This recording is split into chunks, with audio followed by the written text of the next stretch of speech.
올여름 역대급 무더위가 이어지는 가운데 양산은 어제 41.6도,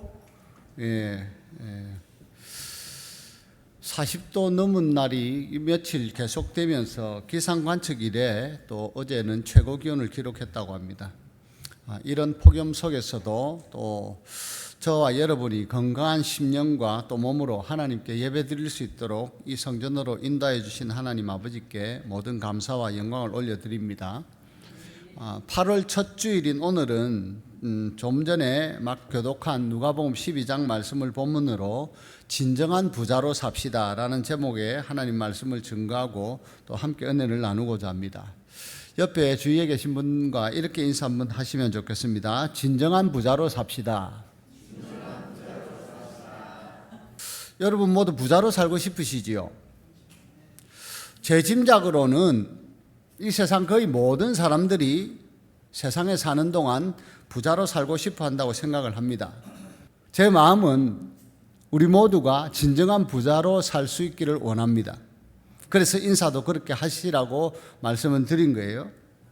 근데 오늘 본문 말씀을 통해서 보면 우리가 아무리 부자로 살지라도 오늘 본문에 기록된 어리석은 부자처럼 된다면 그 인생이 또 얼마나 안타깝고 불행한 인생인가 하는 것입니다. 시작이 그렇죠. 무리 중에 예수님을 따르던 무리 중에 한 사람이 와서 자기 형이 이제 아버지의 유산을 물려받았는 모양이죠. 근데 형이 나누어 주지를 않았나 봐요. 상황이. 그래서 예수님께 그렇게 요청을 합니다. 선생님, 내 형을 명하셔서 유산을 나와 나누게 하십시오. 예수님이 이 사람아 누가 나를 너희의 재판장이나 물건 나누는 자로 세웠느냐 말씀하시고는 삼가 모든 탐심을 물리치라. 물질에 대한 탐심이 있기 때문에 그런 요청을 예수님께 한다고 예수님이 그렇게 판단을 하시고 그 탐심을 물리치라 말씀하시면서 뭐라고 말씀을 덧붙여 하십니까? 사람의 생명이 그 소유의 넉넉한 데 있지 아니하니라. 그렇죠. 궁극적인 우리의 목숨은 생명은 소유가 많다고 해서 부자라고 해서 잘 지켜지는 것 아닙니다. 물론 물질적으로 여유가 있으면 좋은 음식도 건강에 좋은 음식도 챙겨 먹고 해서 건강도 잘 유지할 수 있고 또 활력 있는 삶을 살 수 있을지 모르나 사실은 그것도 온전히 보장되는 건 아니에요. 어떤 사고를 만날지도 모르고 또 예기치 못한 어떤 질병에 걸릴지도 몰라요. 그러면서 예수님이 한 비유를 가지고 말씀을 하십니다. 16절 이하에 한 부자가 그 밭에 소출이 풍성하게 났는데 그 마음에 생각하기를 야 이거 내가 너무 소출이 많다 보니 곡식 쌓아둘 곳이 부족하다. 그럼 어떻게 할까?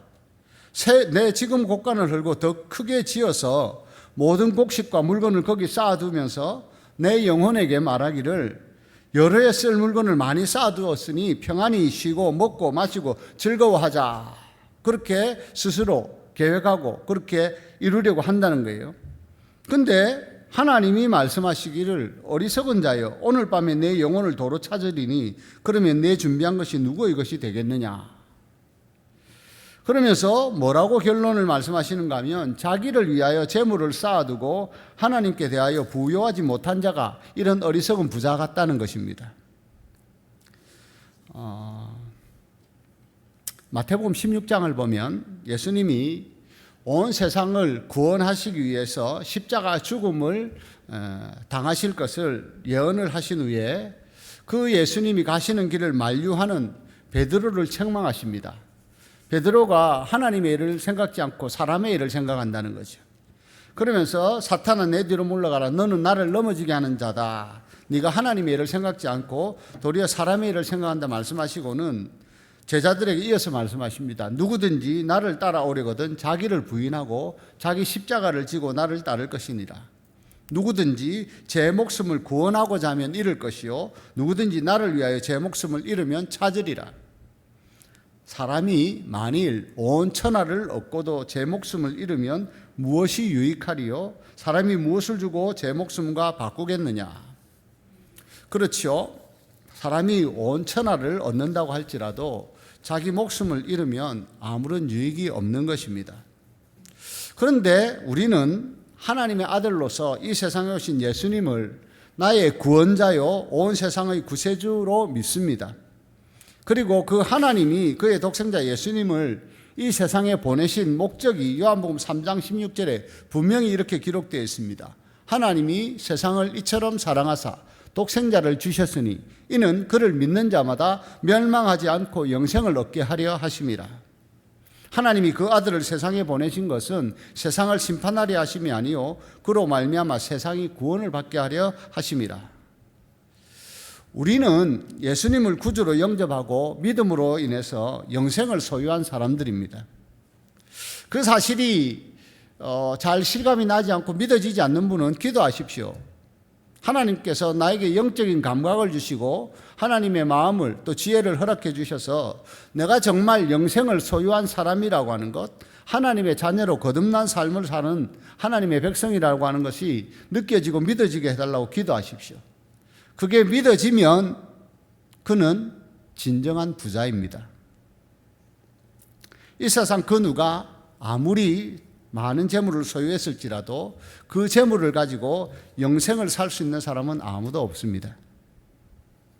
참되고 영원한 생명은 오직 영생의 하나님이 보내신 독생자 예수 그리스도를 자신의 구원자로 믿는 믿음으로만 얻을 수가 있고 또 누릴 수 있는 것입니다. 그렇기 때문에 영생을 소유한 하나님의 자녀는 실상은 진정한 부자인 것입니다. 진정한 부자로 삽시다 인사할 때 여러분 어떤 분 웃으셨죠? 왜 웃으셨는지 제가 물었지만 답은 못 들었습니다. 근데 자신이 진정한 부자라고 하는 것을 알고 믿는 사람은 그런 부자로 살 수가 있는 거예요. 왜요? 자신이 진정한 부자이니까. 제가 늘상 묻죠, 여러분. 10억 가지면 부자입니까? 우리나라에서 현재 부자로 이렇게 정하는 나름대로 재계에서나 경제 쪽에서 정하는 기준이 제가 얼핏 언제 들을 때 자산이 20억 정도 되면 부자로 쳐준다 그런 말을 들었던 것 같은데 저는 그것도 어떤 기준인지 모르겠어요. 그게 제가 들은 게 정확한 정보인지도 모르겠고. 근데 요즘 같은 경우는요, 50억을 가져도 부자라 할 수 있을까? 서울의 아파트 한 채 값이 몇십억씩 한다는데 딸랑 자기 집 하나 가지고 있는데 그게 부자야? 그럴 수도 있지 않을까 싶습니다. 그러면 100억을 가지면 부자인가? 1000억을 가지면 여러분은 100억 가지면 목사님 저는 100억 정도 있는 사람은 부자로 쳐줍니다 할지 모르겠으나 여러분 저는 하나님 보시기에 하나님이 넌 부자야 라고 인정해 주시는 그 인정을 받고 또 그 규정을 받으면서 사는 존재가 되기를 원합니다. 왜요? 하나님은 온 세상 천지 만물의 주인이시기 때문에 그렇습니다. 저는 이 땅에 사는 동안 이 세상에 물질이 많든지 적든지 간에 사도 바울처럼 자족할 줄 아는 지혜와 은혜를 가지고 그 하나님이 주시는 은혜를 누리면서 살기를 소망합니다. 더불어서 남은 인생을 세상적인 부자가 아닐지라도 믿음의 부자, 진정한 부자로 살 수 있기를 또 소망하고 여러분도 축복을 합니다. 이 온 천지 만물을 창조하신 우리 아버지 하나님은 실상 부요하신 하나님이시죠. 진정한 부자이십니다. 아삽을 통해서 주신 말씀 시편 50편을 보면 이렇게 기록되어 있습니다. 시편 50편 말씀 한 절씩 한번 보겠습니다. 나는 내 재물 때문에 너를 책망하지는 아니하리니 내 번제가 항상 내 앞에 있음이로다.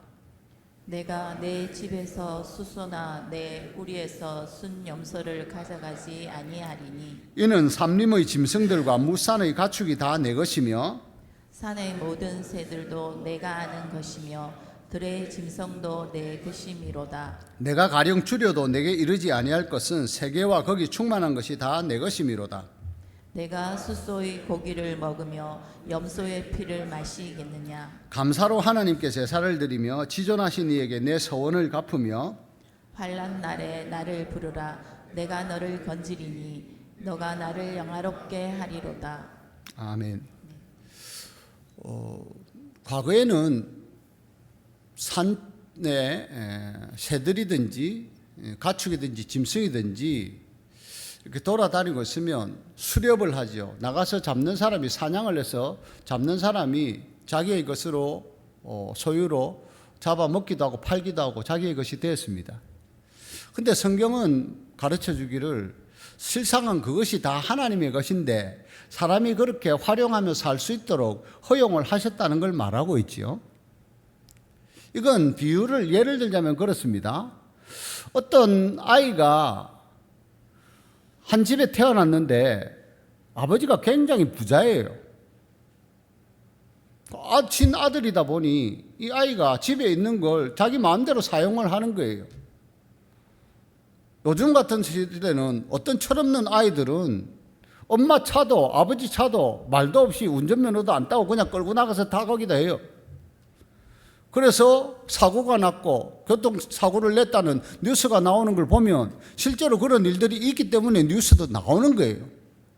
근데 사고만 나지 않으면 그 아이가 부모 걸 지 마음대로 사용하고는 또 집에 그냥 갖다 놓는 거예요. 하나님이 만드신 온 세상 만물이 다 하나님의 것인데 그것을 관리하며 또 활용하며 살도록 허용을 하셨다 보니까 사람들이 자기 임의대로 그렇게 활용을 하면서 사는 거예요. 그게 하나님께서 사람에게 베푸신 허용한 범위고 은혜예요. 그러면 그 모든 것들이 실상 누구의 것이란 말입니까? 하나님의 것이란 거예요. 그래서 하나님께서는 사람이 하나님께 올려드리는 번제물 때문에 제사 제물 때문에 책망하지는 않으신다는 거예요. 왜? 줄여도 너에게 이르지 않을 것은 내가 설령 굶주린다고 할지라도 너에게 이르지 않을 것은 세계와 거기에 충만한 것이 내 것임이로다.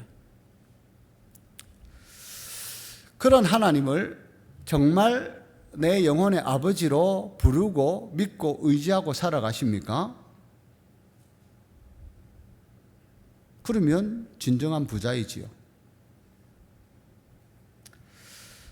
그 하나님 아버지께서는 우리 주 예수님을 통해서 우리가 이 세상에 사는 동안 부요한 자로 살기를 원하시는 줄을 믿기를 바랍니다. 물질이 많고 적음으로 따지는 부자를 말하는 것이 아닙니다. 그 사람 존재 자체가 진정한 부자인지 아닌지를 말하는 것입니다. 우리 존재가 진정한 부자로 살기를 원하셔서 하나님은 오늘 우리에게 이 말씀을 또한 주시고 또 스스로 예수님께서 가난하게 되셨다고 그렇게 증언을 합니다. 고린도 교회의 성도들에게 보낸 편지에서 사도 바울을 통해서 주신 말씀을 보면요, 고린도 후서 8장에 보면 마게도냐 교회 성도들이 극심한 가난 중에 있었습니다. 그럼에도 넘치는 기쁨이 그들에게는 있었고 풍성한 연보를 하는 성도들이었어요. 형제들아, 하나님께서 마게도냐 교회들에게 주신 은혜를 우리가 너희에게 알리노니 환난의 많은 시련 가운데서 그들의 넘치는 기쁨과 극심한 가난이 그들의 풍성한 연보를 넘치도록 하게 하였느니라. 이상하지요? 넘치는 기쁨 때문에 풍성한 연보를 넘치게 하는 건 좋은데, 이해도 되는데, 극심한 가난이 오히려 그들의 풍성한 연보를 넘치게 하였다.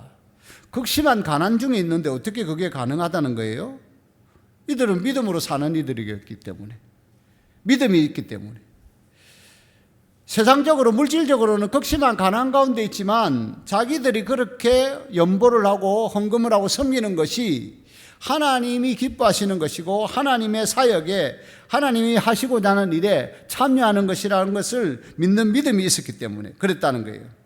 그래서 7절에 보면 오직 너희는 믿음과 말과 지식과 모든 간절함과 우리를 사랑하는 이 모든 일에 풍성한 것 같이 이 은혜에도 풍성하게 할지니라. 내가 명령으로 하는 말이 아니요 오직 다른 이들의 간절함을 가지고 너희의 사랑의 진실함을 증명하고자 함이로라. 9절 말씀 함께 읽어보겠습니다. 우리 주 예수 그리스도의 은혜를 너희가 알거니와 부유하신 이로서 너희를 위하여 가난하게 되심은 그의 가난함으로 말미암아 너희를 부유하게 하려 하심이라. 예수님은 온 세상 만물의 주가 되시는 하나님 아버지의 독생자입니다. 그러니까 예수님처럼 부유하신 분이 없으세요. 그런데도 그 예수님이 왜 친히 이 세상에 오셔서 소위 머리 둘 곳도 없이 고난을 당하시고 어려운 가운데 가난하게 되셨는가? 우리를 부유하게 하시려고. 그 예수님을 나의 구주로 믿고 영접하고 그 믿음으로 살면 온 세상의 주이신 예수님이 내 안에 살아 계시기 때문에 실상은 우리가 영생을 소유하게 되고 또 하나님께서 주시는 각양 은혜들을 누리면서 진정한 부자가 된다는 것입니다. 그렇게 거듭난 삶을 살게 된다는 것이에요. 그러므로 만유의 주가 되시는 예수 그리스도를 믿고 그 믿음으로 살았던 마게도냐 교회의 성도들은 그 어떤 사람들보다 부요한 사람들이었다는 것입니다.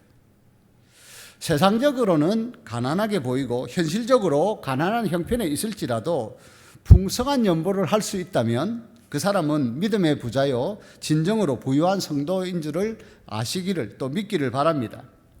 누가복음 21장을 보시면 한 과부의 이야기가 기록되어 있죠. 2렙돈의 동전을 헌금함에 넣었습니다. 그리고 그 헌금함에는 다른 부자들도 헌금을 넣었어요. 예수님이 눈을 들어서 부자들이 헌금함에 헌금 넣는 것도 보셨고 이 가난한 과부가 2렙돈 넣는 것도 보셨습니다. 둘 다 보신 거예요. 근데 예수님이 말씀하셨죠. 내가 참으로 너희에게 말하노니 이 가난한 과부가 다른 모든 사람보다 많이 넣었도다. 저들은 그 풍족한 중에서 헌금을 넣었거니와 이 과부는 그 가난한 중에서 자기가 가지고 있는 생활비 전부를 넣었느니라 하시니라. 누가복음을 기록한 누가는요, 예수님이 여러 부자들과 또 어떤 가난한 과부가 헌금함에 헌금 넣는 것을 보셨다고 기록하고 있는데 또 분명하게 말씀하시기를 가난한 과부가 다른 모든 사람보다 많이 넣었다고 말씀하셨다는 것을 분명하게 기록하고 있습니다. 여러분 생각은 어떠세요? 헌금함에 헌금을 넣은 부자들과 2렙돈의 생활비 전부를 넣은 가난한 과부 중에 누가 더 부자입니까? 세상적으로 어떻게 보면 이 세상 현실적으로 보면 부자가 당연히 부자이지요. 그래서 부자라고 칭한 건 아니겠어요? 근데 믿음의 눈, 하나님의 눈으로 보실 때는 적어도 헌금하는 그때 그 순간에는 가난한 과부가 다른 부자들보다 더 부자예요. 왜요? 예수님께서 이 가난한 과부가 부자들보다 더 많이 넣었다고 하시니까 많이 넣는 사람이 부자인 거죠. 과부는 2렙돈밖에 넣지 않았지만 그것이 생활비 전부였기 때문에 그랬는지 모르지만 예수님은 아무튼 이 여자가 이 가난한 과부가 더 많이 넣었다고 말씀하시는 거예요.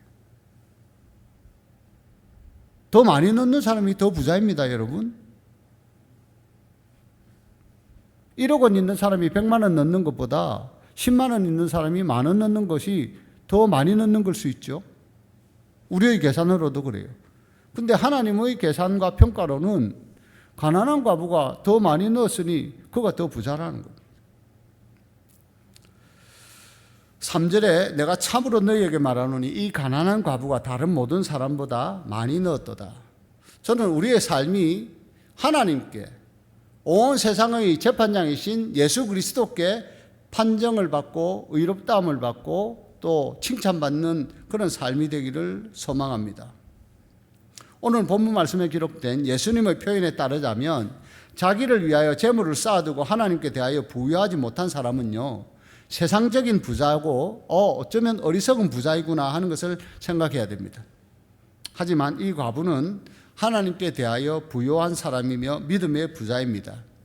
그래서 저는 오늘 이 예배 자리에 나온 여러분 모두 믿음의 부자 또 하나님께 대하여 부유한 자로 살기를 권면하면서 축복을 합니다. 모쪼록 오해하지 마시기를 소망하고 기도합니다. 가난한 과부처럼 여러분의 생활비 전부를 헌금함에 넣으라는 말이 아닙니다. 자기를 위하여 재물을 쌓아두고 하나님께 대하여 부유하지 못한 자가 되지 말기를 바란다는 말입니다. 이 세상에 아무리 많은 재물을 저축해두고 산다고 할지라도 오늘 본문의 어리석은 부자처럼 자기 생명이 끝나버리고 또 그 영혼이 구원을 받지 못한다고 할 것 같으면 그 모든 재물도 쓸모없는 것이 되잖아요. 이 세상이 전부인 것인 양 속고 살았던 자기 영혼은 하나님 나라 천국에 들어가기는커녕 지옥의 형벌을 면할 수 없게 된다면 그것보다 불행한 인생이 괴롭고 처참한 삶이 어디 있습니까? 이 세상 제 아무리 많은 재물을 가진 자라 할지라도 그 재물로 자기의 죄를 용서받고 영혼을 구원해서 천국에 들어갈 수 있는 사람은 아무도 없습니다. 그 사실을 늘 명심하고 또 기억하면서 살기를 축복합니다. 시편을 기록한 고라 자손은 이렇게 권고하면서 선포합니다. 뭇 백성들아 이를 들으라. 세상의 거민들아 모두 귀를 기울이라. 귀천 빈부를 막론하고 다 들을지어다. 내 입은 지혜를 말하겠고 내 마음은 명철을 작은 소리로 읊조리리로다. 내가 비유에 내 귀를 기울이고 수금으로 나의 오묘한 말을 풀리로다. 죄악이 나를 따라다니며 나를 에워싸는 환난의 날을 내가 어찌 두려워하랴. 자기의 재물을 의지하고 부유함을 자랑하는 자는 아무도 자기의 형제를 구원하지 못하며 그를 위한 속전을 하나님께 바치지도 못할 것은 그들의 생명을 속량하는 값이 너무 엄청나서 영원히 마련하지 못할 것임이니라. 그가 영원히 살아서 죽음을 보지 않을 것인가? 그러나 그는 지혜 있는 자도 죽고 어리석고 무지한 자도 함께 망하며 그들의 재물은 남에게 남겨두고 떠나는 것을 보게 되리로다.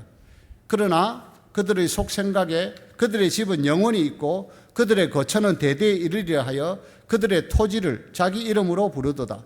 사람은 존귀하나 장구하지 못하며 멸망하는 짐승 같도다. 이 세상 마지막 날에 그 영혼이 구원받지 못한 사람들은 짐승과 같이 그 영혼이 음부로 내려갑니다. 전도서 3장에서 지혜의 왕 솔로몬이 이렇게 또한 증언합니다. 인생이 당하는 일을 짐승도 당하나니 그들이 당하는 일이 일반이라. 다 동일한 호흡이 있어서 짐승이 죽음같이 사람도 죽으니 사람이 짐승보다 뛰어남이 없으면 모든 것이 헛됨이로다. 다 흙으로 말미암았으므로 다 흙으로 돌아가나니 다 한 곳으로 가거니와 인생들의 혼은 위로 올라가고 짐승의 혼은 아래 곧 땅으로 내려가는 줄을 누가 알랴. 그러므로 나는 사람이 자기 일에 즐거워하는 것보다 더 나은 것이 없음을 보았나니 이는 그것이 그의 몫이기 때문이라. 그의 뒤에 일어날 일이 무엇인지를 보게 하려고 그를 도로 데리고 올 자가 누구이랴. 일어날 일을 보게 해주려고 데리고 올 자가 누구이십니까? 우리 주 예수 그리스도이십니다. 짐승의 혼은 음부로 땅으로 내려가지만 존귀한 사람의 영혼은 하나님께서 하나님의 나라 하늘로 불러 올리기를 기뻐하십니다. 그런데 어떤 영혼이 그 하나님의 나라로 불려 올라갈 수 있는가? 음부의 형벌을 면하고 올라갈 수 있는가? 예수 그리스도를 자기의 구주로 믿고 그 믿음으로 산 사람들입니다. 그 믿음으로 사는 사람들은 사도 바울의 이 증언에 의하면 하나님과 함께 일하는 사람, 하나님의 일꾼으로 인정받는 사람입니다. 그런 사람들은 고린도후서 6장 6절 이하에 보면 깨끗함과 지식과 오래 참음과 자비함과 성령의 감화와 거짓이 없는 사랑과 진리의 말씀과 하나님의 능력으로 의의 무기를 좌우에 가진 사람, 또한 영광과 욕됨으로 악한 이름과 아름다운 이름으로 또 속이는 자 같은데 참된 사람이고 무명한 자 같지만 유명한 자이고 죽은 자 같지만 살아있고 징계를 받는 자 같지만 죽임을 당하지 않고 근심하는 자 같지만 항상 기뻐하고 가난한 자 같으나 많은 사람을 부유하게 하고 아무것도 없는 자 같으나 모든 것을 가진 자로다. 하나님의 일을 하나님과 함께 이루어가는 사람, 이 세상의 자기 삶이 그런 삶을 사는 사람은 많은 사람을 부유하게 한다는 거예요. 왜요? 하나님께서 예수 그리스도를 통하여 우리로 하여금 부유한 삶을 살도록 가르치시고 인도하시기 때문에 그 예수님이 부유하신 하나님의 아들로서 친히 가난하게 되셔서 이 세상에 오셔서 이 세상을 구원하시고 사람들로 하여금 진정한 부유함을 누리며 살도록 말씀하시고 역사하시기 때문에 그래서 그 예수님을 믿고 따르는 사람은 근심하는 자 같지만 사실은 기뻐하고 가난한 자 같으나 실상은 부유한 자라는 것입니다. 자기가 부유할 뿐만 아니라 많은 사람을 부유하게 한다는 거예요. 아이고 목사님 제가 뭐 가진 것도 없는데요. 가난한 과부처럼 두루돈밖에 하루의 생활비밖에 없을 수도 있습니다. 그러나 믿음으로 그것을 하나님께 바칠 수 있는 사람이라면 그 드려진 예물이 다른 사람을 부욕해 하는데 사용된다고 하는 것을 느끼고 믿는 사람이라면 그 사람은 하나님이 보실 때 부유한 자요 남을 부욕해 하는 자라는 것입니다. 만유의 주가 되신 예수 그리스도를 또 믿고 그 예수가 자기 안에 살아있는 사람, 그 사람보다 부자가 어디 있습니까? 예수님이 자기 안에 얼마나 충만하게 풍성하게 살아계신가 하는 것이 그 사람의 부요함의 척도, 정도를 나타내 준다고 보시면 됩니다. 다 예수님을 믿는다고 말할지라도요, 목사라 할지라도, 장로라 할지라도, 은퇴한 권사라 할지라도 그 안에 실제적으로 예수가 조금밖에 자리하고 있지 않고 그 예수의 영이신 성령께서 잠시 머무는 정도에 불과하다면 그 사람은 부자 같을 때에도 있어 보이는데 실제로는 부유함을 누리지 못하는 사람인 경우가 많습니다. 아니요, 어떤 경우에는 껍데기만 부유한 자일 수도 있습니다. 그래서 오늘 저는 우리 모두가 정말 진정한 부자로 거듭나고 또 남은 인생을 진정한 부자로 살아가는 은혜를 하나님께서 우리 모두에게 허락해 주시기를 축복합니다. 예수님은 어떤 분이십니까? 고린도전서 8장에 의하면 사도 바울이 분명히 이렇게 또한 선포합니다. 비록 하늘에나 땅에나 신이라 불리는 자가 있어 많은 신과 많은 주가 있으나 우리에게는 한 하나님 곧 아버지가 계시니 만물이 그에게서 났고 우리도 그를 위하여 있고 또한 한 주 예수 그리스도께서 계시니 만물이 그로 말미암고 우리도 그로 말미암아 있느니라. 만물이 누구로 말미암아 있다고요? 예수 그리스도로 말미암아. 또한 우리도 예수 그리스도로 말미암아 존재하게 되었다는 것입니다. 온 세상이 하나님의 말씀으로 창조되었다는 말은 많이 들으셨죠? 그런데 그 말은 다르게 표현하자면 하나님의 말씀이신 예수 그리스도로 말미암아서 생겨났다는 것입니다. 온 세상 만물이. 우리에게 주어진 생명조차도 그 근원을 따져보면 생명의 주이신 예수 그리스도께 있다는 거예요. 그래서 예수님은 그 예수님을 믿는 자는 죽어도 살겠고 무릇 살아서 나를 믿는 자는 영원히 죽지 않는다고도 말씀을 하신 거예요. 요한계시록 21장 마지막 21장 끝부분을 보면 하늘 보좌에 앉으신 예수님이 나는 알파와 오메가요 처음이요 마지막으로 선포하신 말씀이 나옵니다. 신실하고 이 말은 신실하고 참되니 기록하라 하시고 또 말씀하시기를 이루었도다 나는 알파와 오메가요 처음과 마지막이라. 내가 생명수 샘물을 목마른 자에게 값없이 주리니 이기는 자들은 이것들을 상속으로 받으리라. 나는 그의 하나님이 되고 그는 내 아들이 되리라. 그러나 두려워하는 자들과 믿지 아니하는 자들과 흉악한 자들과 살인자들과 음행하는 자들과 점술가들과 우상숭배자들과 거짓말하는 모든 자들은 불과 유황으로 타는 못에 던져지리니 이것이 둘째 사망이라. 저는 둘째 사망, 지옥의 형벌이 분명히 있어야 된다고 믿고 바라는 사람입니다. 왜요? 그것이 없으면 세상은 너무나 불공평합니다. 이 세상에 아무리 죄악 가운데 살다가 자기 마음대로 자기 생각대로 자기 주장과 고집대로 남을 힘들게 하고 괴롭히며 살다가도 행복하게 살았다고 평안히 눈을 감는 사람이 그 영혼이 형벌받지 않고 심판받지 않는다면 얼마나 불공평하고 억울한 부당한 세상입니까? 그런데 성경은 우리에게 분명히 말합니다. 하나님은 둘째 사망으로 영혼들을 심판하실 것이다. 믿지 않는 자, 두려워하는 자, 음행하는 자, 흉악한 자, 살인자, 거짓말하는 자, 우상숭배자들은 둘째 사망의 해를 면하지 못한다는 거예요. 그러나 우리는 그 둘째 사망의 해를 면하고 오히려 영원한 생명을 누릴 수 있는 하나님의 자녀로 부름받았고 또 거듭났고 그 삶을 살아가니 얼마나 부자입니까?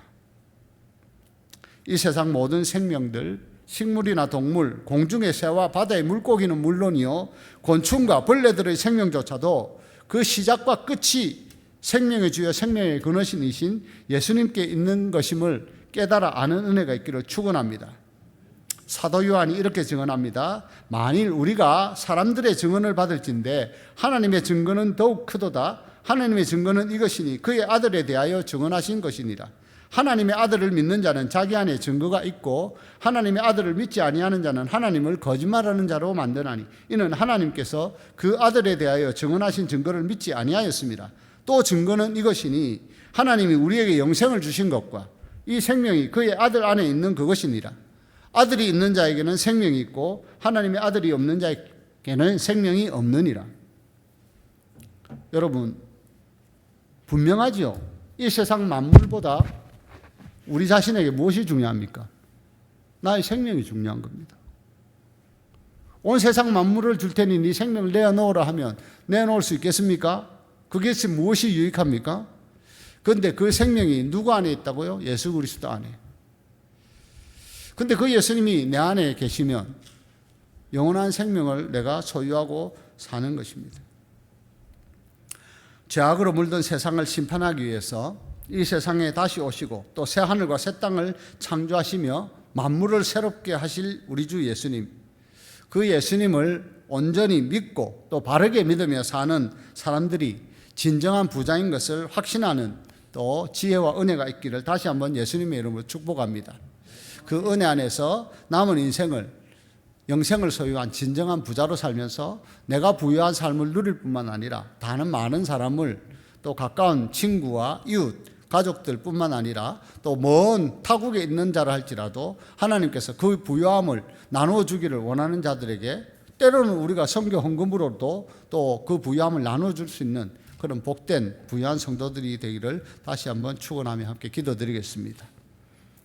하나님 아버지, 우리의 눈이 물질적인 것만 보고 이 세상에만 고착되어 있을 때는 내가 얼마나 초라하고 또 볼품없는 존재인지를 또 스스로 느낌으로 낙심하고 좌절할 때도 많았습니다. 그러나 오늘 주시는 말씀 앞에서 우리가 믿음으로 반응할 때, 우리가 그 진리의 말씀에 믿음을 화합할 때 우리는 참으로 부유하신 하나님의 자녀이며 진정한 부자인 것을 알게 하시고 또 그런 믿음과 자부심으로 살아갈 수 있도록 은혜를 베풀어 주시니 감사드립니다. 하나님 아버지, 우리가 그런 감사를 우리의 실제적인 삶으로 드러내며 살 수 있도록 성령께서 인도하여 주시고 역사하여 주시옵소서. 사도 바울의 고백처럼 우리는 풍부에 처할 줄도 알고 궁핍에 처할 줄도 아는 지혜를 가지고 살게 하시고 가난할 때나 부할 때나 하나님을 신실하게 또 믿고 의지함으로 하나님이 이루시고자 하는 하나님의 귀한 놀라운 역사에 동참하는 삶을 살 수 있도록 믿음을 다하여 주시옵소서.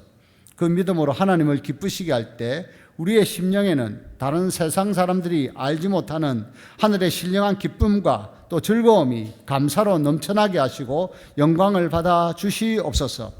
하나님께서 우리에게 허락하신 영생을 소유한 자답게 오늘도 내일도 우리에게 허락하신 그 영생을 맛보고 누리며 또 하나님께 모든 영광을 올려드리며 살도록 역사해 주실 것을 믿고 감사드리며 우리 주 예수 그리스도의 이름으로 기도드립니다. 아멘.